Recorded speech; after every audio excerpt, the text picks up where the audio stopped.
Ahoj, jedna rychlá myšlenka. Já jsem se teďka vrátila z té Prahy a předtím jsem měla dlouhý propad. A moje okolí si myslelo, že když jsem teda zvládla takovou velkou výzvu, tak že mi ten propad automaticky skončí. Protože jasně, a to, že jsem se cítila asi 3 týdny blbě, bylo určitě způsobený minimálně z části tím, že jsem byla nervózní z té výzvy. Nicméně propad stále pokračuje, i když je lepší.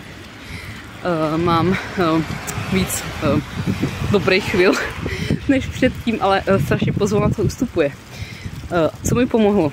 Jo? Co mi pomohlo? Nemít očekávání. Jo? Tady totiž problém, že bych mohla očekávat, a byl by to logický, že když jsem zvládla tu výzvu, tak že už teďka všechno bude v pohodě.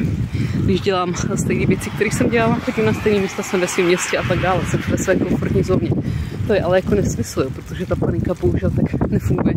Ta panika pracuje s naším podvědomím, nemáme šanci jako to nějak ovlivňovat. Jo.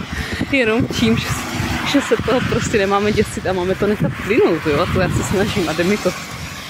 Víceméně mi to jde, dělám to, co chci, i když je to strašně těžký. Teďka v poslední době mám paniky zase, nebo v tom propadu mám paniky.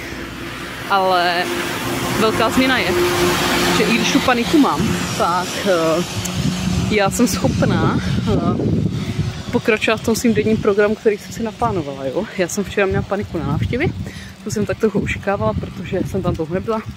Nicméně,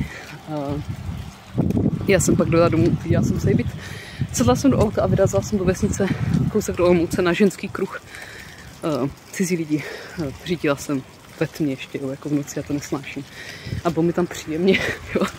Takže tohle je posun, který já dělám. No nicméně, toto je strašně důležitý, prostě nemít očekávání. Ale tím nechci říct, že by člověk měl malovat čerta na zeď a vědět, že budoucnost pesimistický. To vůbec není pravda. Prostě přistupovat k tomu realisticky. Já mám vrozený realistický přístup.